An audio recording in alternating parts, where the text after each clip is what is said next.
to the Bible Feed podcast, a place for conversations about the Bible and faith in the modern world, where ordinary people come together to help each other understand the Bible better. Let's get started.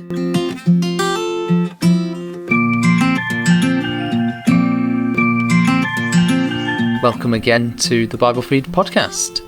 My name's Dan Weatherall and I'm here with Paul again, and we're going to talk more about Revelation. We spent the last episode scribbling on bits of paper, trying to follow your instructions on how the book is structured, didn't we? So mixed results maybe. I don't know, but it was good. It was good to think about. It was good to think about the book as a whole, because that's really helpful when we're starting to now dive into a bit of the detail as to what it actually means. So you talked us through the structure of the viewpoint from the ground, effectively, what's happening in the 7 churches to whom this letter was written, and then how there's these structural markers that take us to God's perspective in heaven, and there's all sorts of other things that we're sort of going to come to. So that was good. Yeah. What we've built, I think, on the first 2 episodes has been really helpful. It's probably fair to say that there's drawing a picture,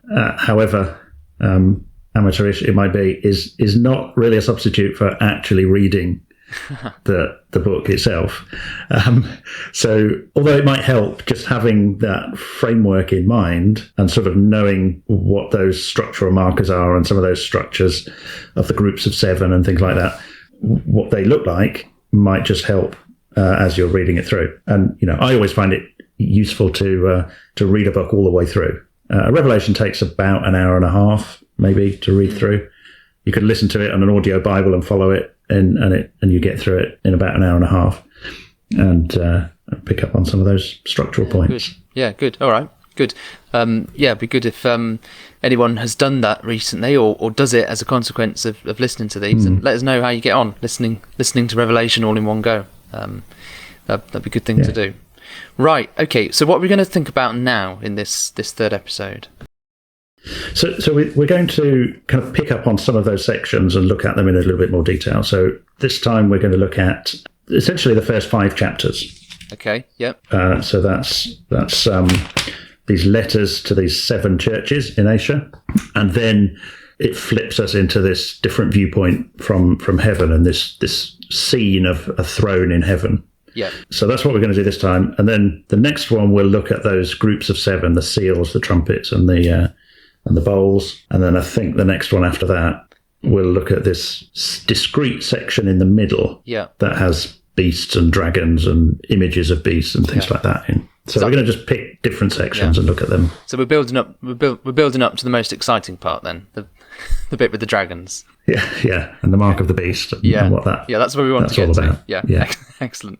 Right, okay, but it's important now to think about this, isn't it? These letters to these churches. That's what we want to think about. Okay, so shall we dive in? Yep, let's go. So we'll start with chapter 1.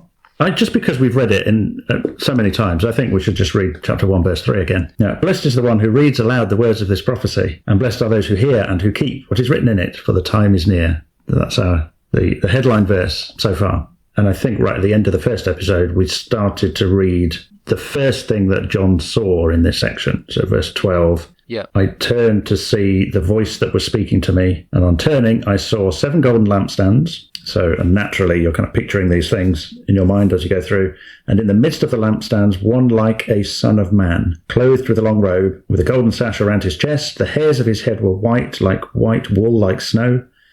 His eyes were like a flame of fire. His feet were like burnished bronze, refined in a furnace. And his voice was like the roar of many waters. In his right hand he held 7 stars. From his mouth came a 2-edged sword, and his face was like the sun shining in full strength. Have you got that image in your mind? What sort of things does that trigger in your minds? What sort of things does that link to? Yeah, so immediately it brings up parts of Daniel, doesn't it? I think. So there's a vision there. Well, there's the key chapter to chapter 7 about the Son of Man, isn't there?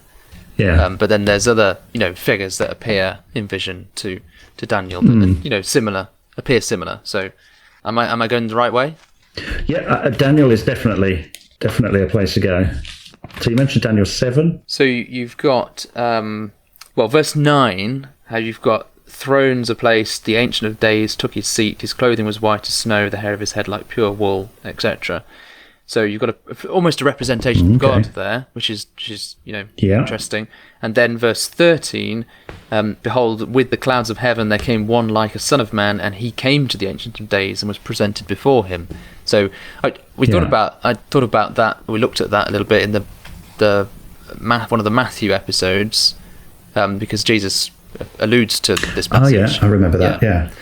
Yeah, about himself being sort of presented as the man, Son of Man, the human. Yeah, because Jesus calls himself the Son of Man. Yeah. So that, I think you used the phrase.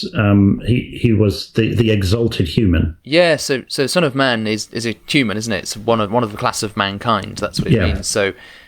But this Son of Man here is being raised up, exalted, and given a place to sit alongside the Ancient of Days, which. Yeah, it's an exalted human. Yeah. So that's where we're kind of starting in Revelation with the exalted Jesus. Yeah. So and there were various characteristics, weren't there? Like eyes like a flame of fire, his head and hair white like wool.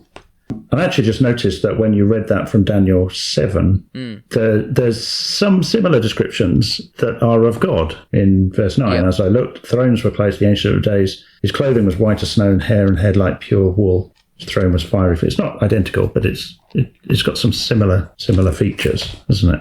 Yeah, it does. Perhaps we should think about that and what that's likely to be referring to, because we think of right back at the beginning, humanity, when human beings are made, they are made in the image of God. The intention is that they reflect God. So here you have a Son of Man with these various descriptions, but some of these descriptions are similar to the way God is sometimes described, which I don't think I would ever describe myself in a way that sounds like a description of God. But this is of Jesus. This is the exalted human.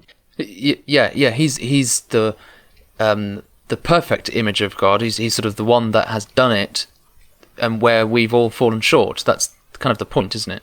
Yeah, I guess the history since human beings were made in the image of God is of humanity's failure to be in the image of God until you get to Jesus. And I'm thinking of Colossians, Jesus being, he is the image of the invisible God. So that's certainly said about Jesus. Yeah. And so here, that's where we're starting with it here in Revelation.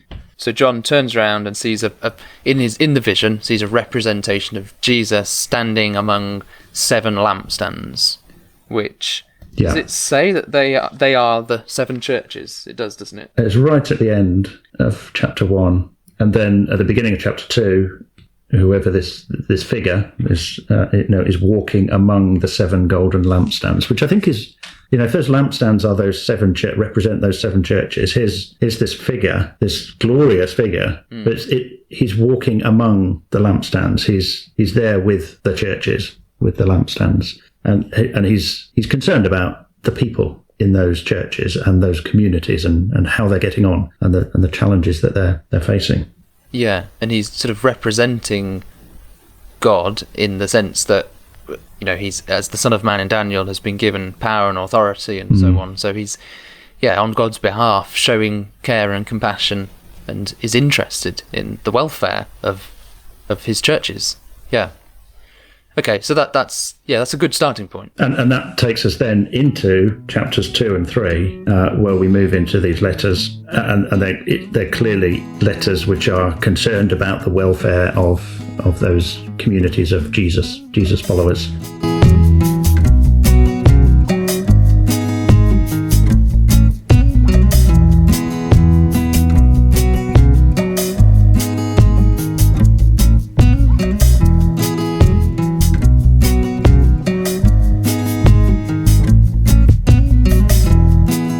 So should we take a look at those? Yeah. These letters in chapters 2 and 3. Yeah, okay. Okay. So if we just start with the letter to the church in Ephesus. Okay, so I'll read the whole lot then. So that's 7 verses, I think. Yeah. Okay. To the angel of the church in Ephesus write, the words of him who holds the 7 stars in his right hand, who walks among the 7 golden lampstands. I know your works, your toil and your patient endurance, and how you cannot bear with those who are evil, but have tested those who call themselves apostles and are not, and found them to be false.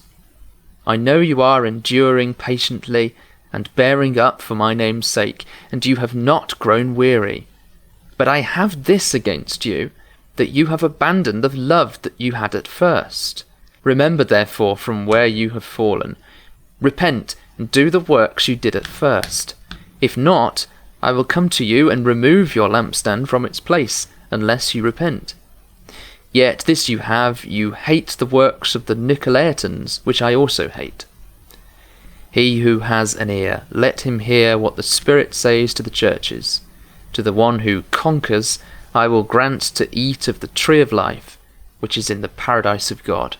So, how would you feel if you were in Ephesus and you received this whole thing, and then there was this little section just for you? Direct letter from Jesus to my own church congregation. Yeah. You'd really think carefully, wouldn't you, about how to hear and keep what's being said here. But it starts. It's quite a well structured letter. It's quite structured. So it starts with the words of him who holds the 7 stars in his right hand. So that's picking up on one of those features of this description of the Son of Man. Yep. And each of the letters to these 7 churches starts with that, with a different aspect of that description of the Son of Man. To Smyrna, for example, in verse 8, to the angel of the church in Smyrna, write the words of the first and the last who died and came to life. So that was one of the descriptions of this one like a Son of Man. So each letter starts with something that identifies the person it's coming from, as Jesus, as this picture of Jesus from chapter 1. He says, I know your works. So you get this real sense of intimacy, don't you? I know what it's like for you. I know what you're labouring on, the challenges that you have, your endurance. I know about your patience. And he commends them for some things, but he also points out there's something here you've got to work on. So each letter has something like that, and then it finishes with this sort of statement in verse 7, he who has an ear, let him hear, and something about what they're looking forward to the one who conquers, the one who overcomes, I will give to eat of the tree of life in this case. So something about this is what you're doing this for that end result. And each of the letters follows that pattern. Yeah, very, very deliberate. The things that they receive, to the one who conquers, I will grant, that this one, eat of the tree of life, and then there's other ones, aren't there, which are not hurt by the second death, give a white stone, a new name written on the stone. All those things come later in the book as well, don't they? They're the kind of the target for which the book is aiming. So that ties the whole thing together. Yeah, I think that's interesting. Yeah, and some of them have come before in Scripture. So eat of the tree of life is obviously out of the Garden of Eden, and there's receiving a new name that comes up earlier in Scripture. So it's pulling on things that have come before as well. Good. So some things in there that they have done well, but there's some sort of problems as well, aren't there? Challenges, and they've each got sort of specific things. So do we want to look at any of those? We will look at that. Just before we look at that, maybe there's something there's a common thread, I think, that runs through these 7 letters, which I think is interesting just to pull out, because I think it might come up later in other sections of Revelation just as an idea, as a thing to look out for. So one of the things, if we notice in Ephesus, there was this, I think it's verse 2, you have tested those who call themselves apostles, but they're not, and you've found them to be false. So there's some people claiming to be something, but in reality they're not that thing. And there's something like that in each of these letters. Okay. So that was the one in Ephesus, that you've found that some people claim to be apostles, but they're not. And then in the next letter to Smyrna, verse 9, I know your tribulation and your poverty, but you are rich, and the slander of those who say that they are Jews and are not. So there's some people claiming to be Jews, but they're not, whatever that meant in that context. And then in the next letter, chapter 2 and verse 14, I have a few things against you. You have some there who hold the teaching of Balaam, who taught Balak to put a stumbling block before the sons of Israel. So that's taking an example straight out of the Old Testament, out of the book of Numbers, where Balaam claimed to be a prophet, but wasn't. That wasn't his intention. Yeah. And then again, in the next section, we've got Jezebel. So verse 20 of chapter 2, I have this against you, that you tolerate the woman Jezebel, who calls herself a prophetess and is teaching whatever she's teaching. She's not a genuine prophetess, but she's calling herself that. So finish them off to Sardis, I think, in verse, beginning of chapter 3, to the angel of the church in Sardis, the words of him who has the 7 spirits of God and the 7 stars. I know your works. You have the reputation of being alive, but you are dead. So they look alive, but they're actually dead. Philadelphia, I think, is again that group that say that they are Jews. Chapter 3, verse 9, they say they are Jews and are not. There it is again. And then in chapter 3 and verse 17, to Laodicea, you say, I am rich, I have prospered, and I need nothing, not realizing that you're wretched, pitiable, poor, blind, and naked. You say you're rich, but you're not. So all the way through, there's this claim or appearance of being something which is false, which is not real. And there's appeal to these 7 churches to recognize that, recognize it for what it is and deal with it in some way. So, and I think that will be something that comes through later in the book as well. Okay, so we need to look out for that. It feels a little bit like the overall thing we were thinking about last time, where there's one perspective on things which is from the ground, and we don't fully know what we don't have a whole holistic view of things. But when John is sort of in vision transported to heaven, here's a new perspective on things, which he's sort of been encouraged to have. It just seems a little like it's a similar sort of motif here. That there's things which appear a certain way when you're there on the ground, just looking at it as a human being. But if you can look at it from God's perspective, then it might look different. Yeah, and you might see through the appearance of things to something else. To a reality. That is the way God sees it. Which is all part of the revealing, isn't it? This is the revelation. This is a revealing. I hadn't thought of that. Yeah. Fundamentally, what we're looking at. So. Yeah. Apocalypsos means revealing. Yeah. It feels like we're not deviating from the very sort of central core of what this book is trying to do. It feels like we're getting on to that. Yeah, let's think about some of the difficulties, because this section of it is probably the easiest part to relate to, and to understand what the points are that are being made. So Ephesus were commended for recognizing these false apostles and calling them out, but they were also pulled up for you've lost something, maybe in being zealous about weeding out false apostles. They'd lost something. They'd abandoned the love that they had at first. And so he just gently warns them about that. What else have we got? In Smyrna, we've got this impending persecution. They've got to prepare themselves for something that's about to happen. And you're going to be tested. You will have tribulation, but be faithful. So it's preparation for that. So we looked at Sardis. We read that verse about you have a reputation of being alive, but you are dead. That's quite a stinging accusation, isn't it? When it gets round to reading that out in Sardis, to learn that you only look like you're a vibrant church. Actually, this inside it's not quite as alive as you think. It's not performing the way that Jesus wanted. That's the thing. Yeah, it's interesting that presumably this whole thing would have been read out at each of these 7 churches, so they all hear the good points and the bad points of each other. Yeah, and they're not a million miles from each other, are they? That's the point of this. No. 7 cities in the region who are sort of neighbouring each other. So presumably Christians from different cities would have known each other. And I think if you were to get in a taxi at Ephesus and as taxi drivers often do, they go faster than the speed limit, travel about 70 miles an hour. It'd probably take you about 4 or 5 hours to drive around all of these places. Yeah. And they're actually, if you follow the sequence, it's sort of on the route that somebody would go. You start at Ephesus on the coast, you move up the coast, and then you go inland to the others, and it's sort of in a natural sequence as you would travel to them. And yeah, it would have been read to all of them. So there's no place to hide from what Jesus is saying to you as a church. And so but there's a whole range of different things that they're dealing with, different challenges. Yeah. And I guess the idea is they all learn from each other.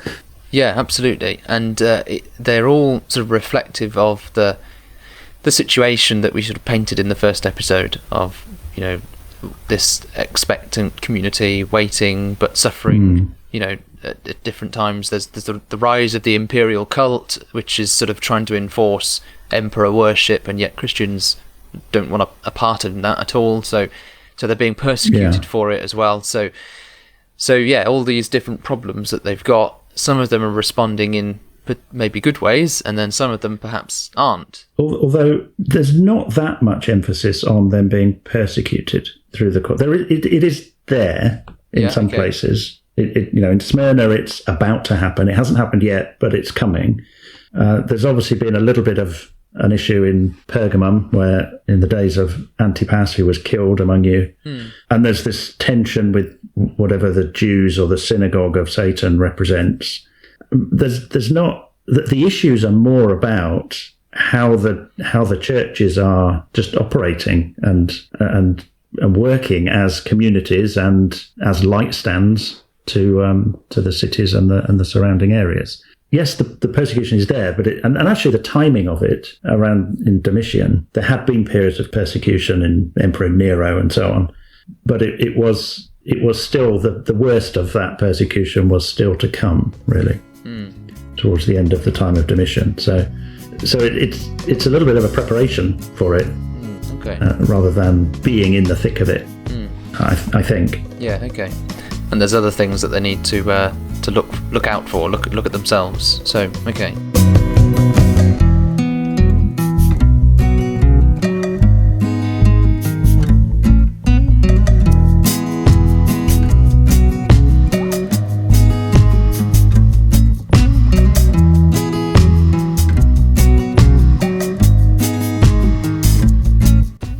So these places, they're real places. Obviously, you've talked about getting a taxi and going around to view them. There's something I've heard before about these different places.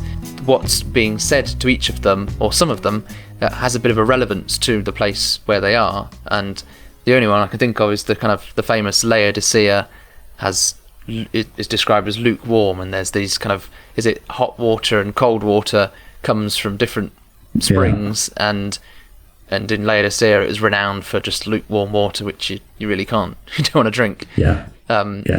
That's fascinating as well. It's sort of drawing on the real geography, I guess, and the culture of it. Is that a big thing, or is it? There's definitely some of that, and Laodicea is probably one that's clearest. I mean, there's archaeologists have found ancient Roman plumbing, big pipes for transporting water from these springs. Laodicea didn't really have its own water supply, so it was kind of pumping water in from elsewhere. But some of it was hot springs, some of it was cold springs, and by the time it got to Laodicea, it was pretty disgusting.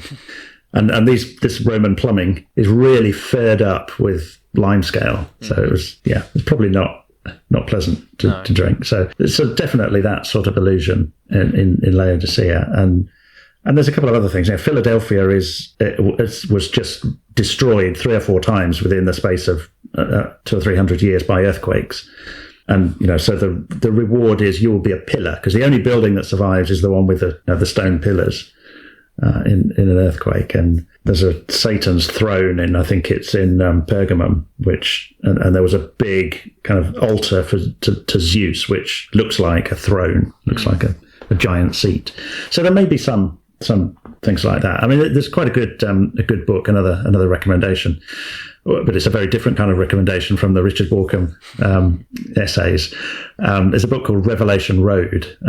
It's by a guy called Nick Page, And he basically, it's sort of a travelogue about going to these different places and searching out the places that are relevant to the Book of Revelation. And it's a much lighter read than most books on the Book of Revelation. So it's worth a go. Great. So we talked a bit about these letters and the impressions. What kind of first impressions do you think people hearing this would get? That I think they're going to think a lot about how they may have missed what they're like and how they're operating as churches.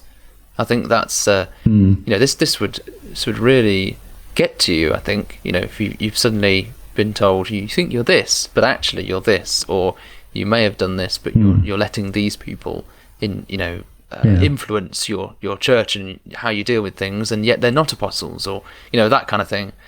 I think that would really open their eyes. It would have been a wake-up call. And there's probably a range of issues there that you could see in modern churches as well. Definitely. So up to now, we've seen this representation of Jesus, the Son of Man, and he's very much down amongst the lampstands. He's in amongst the churches, and it's the view. We've seen all of their experiences, very much down to earth up to now. And then chapter 4 starts. John says, "After this I looked, and behold, a door standing open in heaven. And the first voice which I heard speaking to me like a trumpet said, 'Come up here, and I will show you what must take place after this.' At once I was in the Spirit," so we've got that section marker, "and behold, a throne stood in heaven, with one seated on the throne. He who sat there had the appearance of jasper and carnelian. Around the throne was a rainbow. There's 24 thrones, there's 24 elders, there's creatures surrounding this throne." It then describes a sea of glass in front of the throne. So this is, a scene, a throne, a figure on that throne in glory, and there's 24 elders, the creatures that are around it, all giving praise to the one on the throne. So the 4 living creatures are saying, "Holy, holy, holy is the Lord God Almighty, who was and is to come." And then there's a group of 24 elders who are saying, "Worthy are you, our Lord and God, to receive glory and honor and power. You created all things. By your will they existed and were created." So there's just praise to this representation of God, which this representation of God on a throne, on a sort of translucent sea of glass type, sea of crystal, that comes straight out of the Old Testament. It comes straight out of Ezekiel, Ezekiel chapter 1. I don't know, it's almost worth, can you go through and spot the things that have come from the Old Testament? The throne is Ezekiel 1. Yeah, but there's seven spirits of God, the 7 torches of fire. That's in Zechariah, isn't it? I think. Yeah, that's in Zechariah. Yeah. I mean, the picture in Ezekiel is similar to something is it Exodus as well, when the elders of Israel go up the mountain and see a representation again of God. There's a sapphire surface or something. Yeah, and in that picture in Ezekiel, there's cherubim. There's these things with faces of an ox, a man, an eagle, and a lion. Yeah. Those kind of creatures, and they're here as well. Yeah. Possibly representing all different parts of creation, and so all creation is giving praise. The lightning and thunders and things like that is in Ezekiel as well, I think. But you get that from Mount Sinai as well, don't you? That's again Exodus sort of 19 and 20. Yeah. Yes. What strikes me about this is that we've just been talking about the paragraphs that were read out at each of these churches about very sort of specific things, and then suddenly this is totally different, isn't it? And yet we're meant to. There's meant to be some kind of connection, and I think it's how easy is it for interpreters to sort of treat the 7 letters, so called, as very independent and separate, and then think about the main prophetic bulk of the book.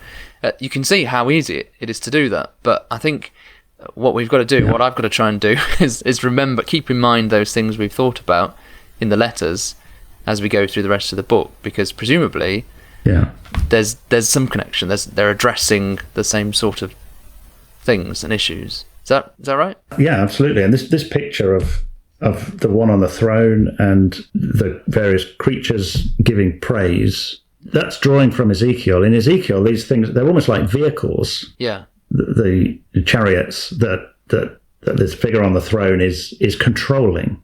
And I think that, the message here is the view from heaven is that God is in control. That whatever, down on the ground, it's all hard and difficult and you can't really see why things are happening the way they are.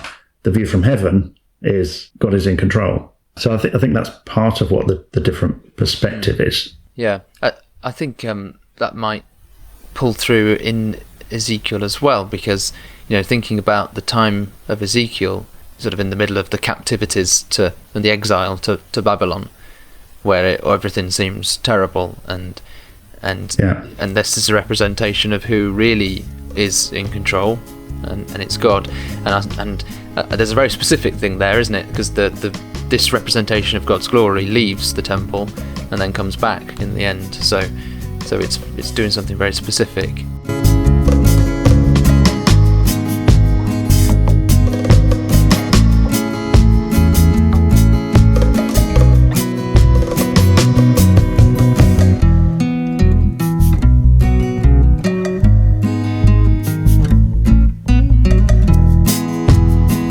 So we've got this perspective then. God's in control. How do these two views cross over then? Yeah, so you've got all these the hard times down on earth, and then suddenly a different perspective which says, here's the glory of God on his throne and he's in control. But what good is that? Will they ever come together? I wonder if that's the sort of question that starts to emerge as people hear this. We've got it tough down here on earth. Now I see this picture of God in heaven, and it's suggesting he's in control. How does that affect me on earth? Will that control ever affect me here on earth? And I think then you move into chapter 5, and this is now John is kind of carrying the hearers and his audience along with him. I saw the right hand of him who was seated on the throne, a scroll written within and on the back, sealed with 7 seals. And I saw a strong angel proclaiming with a loud voice, "Who is worthy to open the scroll and break its seals?"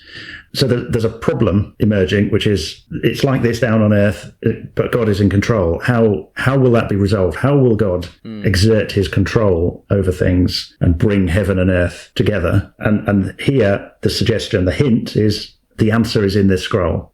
This scroll needs to be opened and unrolled and its contents revealed. And that's going to get us to the solution of that. And John, the answer is no one.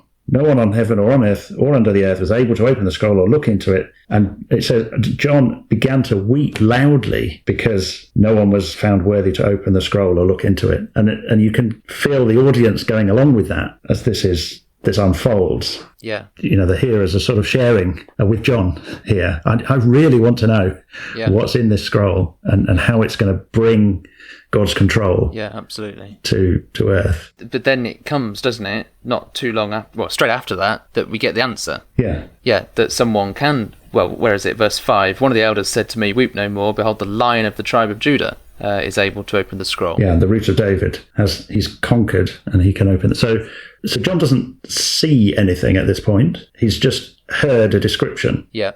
We've had that sort of thing appear before. It happened in chapter 1. Yeah. So he hears it's the lion. The lion is going to open this scroll. Yeah. So what's his expectation? What's the natural expectation? Yeah. A majestic lion. It's a great beast, powerful, one to conquer. Yeah. It's mighty. It's strong. It's roaring. It's fearsome. Yeah. And this lion is able to open the scroll. And so, let's just read on, verse 6. And between the throne and the 4 living creatures and among the elders, I saw, so he then sees now the one that's going to be able to open the scroll. I saw a lamb standing as though it had been slain, with 7 horns and 7 eyes, which are the 7 spirits of God sent out into all the earth. And he went and took the scroll from the right hand of him who was seated on the throne. And when he had taken the scroll, then the rest of the chapter is praise to this lamb. But it's like the complete opposite of the expectation and the natural image, isn't it? Yeah. It's a lion conquering, and then he looks and it's a lamb that has been slaughtered, but it's alive. It's like you wanted to watch The Lion King, but you ended up with Shaun the Sheep. Yeah. it's just such a dramatic, and the way that unfolds just emphasizes the point. There's something really important about the nature of the conquering, the nature of the victory, the Lamb. Yeah. It's Jesus, clearly, and in his self-sacrifice. That's what Jesus' victory looked like, becoming a lamb and submitting and being sacrificed in that way. So that's what Christian conquering, Christian victory looks like, and it's completely different from human expectations of what victory is. And then there's all the praise of him being worthy to take the scroll and open its seals. But you think about how would that affect the hearers? So those in those churches, maybe just about to experience or having some persecution, and they want to overcome. Yeah. What message does that send them about how to deal with it? Yeah, there's a link immediately between the actual specific messages to each church, isn't it? Because to him that conquers or overcomes, depending on which translation you're using, I'll give you this. And here is someone who has overcome, who has conquered. So I think immediately you would, if you're listening to those 7 letters and you're thinking, well, how do we conquer? How do we overcome all these difficulties that we're going to go through? Well, here's someone who's done it, and it's done in a very different way. So I think that's something you would pick up on, and it's probably one of the main points to take. To get through these difficulties, some of the problems that we've talked about in those 7 churches, it needs to look in a way that's characterized by self-giving, like Jesus. So and it might be, I don't know, in those early church communities, they might have thought, well, if we can get into power in our city and rebel against or oust the authorities that are persecuting us by political or violent means, then the work of Christ will be moved forward. And this is sending a very clear message. That's not Christian victory. It's kind of one of the temptations of Jesus, and that to take the kingdoms that he was shown. Not wanting to keep referring back to the Matthew episodes, but that's absolutely right. And there's a in one of the letters to Thyatira in chapter 2, there's a quote back to Psalm 2, which was linked in the temptations of Jesus. So to him, the one who conquers and who keeps my works till the end, to him I will give authority over the nations. He will rule them with a rod of iron, as when earthen pots are broken in pieces, even as I've received authority from my Father. And do you think, a natural understanding of that might be that, we pick up a rod of iron and use force, or use, maybe not physical force, but use power and authority in the lion sense. But I think the interpretation is, in all cases, we need to act like the lamb that's been slain. Which is challenging to people living in the Roman Empire with all the dangers of that, I guess. And it's so we've kind of got to the end of chapter 5, and the one who was about to open this scroll that John desperately wanted to see the contents of, and we are now poised, ready to go into chapter 6 for these seals to be broken and the scroll to be opened. But that's for the next episode. Yeah, absolutely. Yeah. Okay. So we can see how it all unfolds, and how we can bring together these views that God's in control despite all the things that might be going wrong. So all right, great. Thank you, Paul. Hopefully that was that started to get into how the first hearers kind of start to react to this. I think it's working well. It's high level bird's eye view of this book, which is really important to get a whole sense of what it's doing. So thanks a lot, and thank you everyone for listening along. And if you've got any questions or anything that you want to ask us about on this is what we've done 3 now on Revelation. So now would be a good time to throw them in, and we'll see if we can give a response or an answer maybe on any of those things. But any questions about anything and any of the episodes, let us know. You can find us on Facebook, find us on Instagram, and you can go to our website which is biblefeed.org. And thank you all very much, and we will see you next time.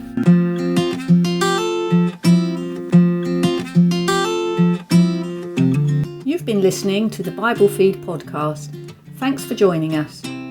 We're always keen to hear what you think, hear your questions or subjects you'd like to discuss. So get in touch with us on our Facebook page or send a message from our webpage at biblefeed.org and be part of the journey.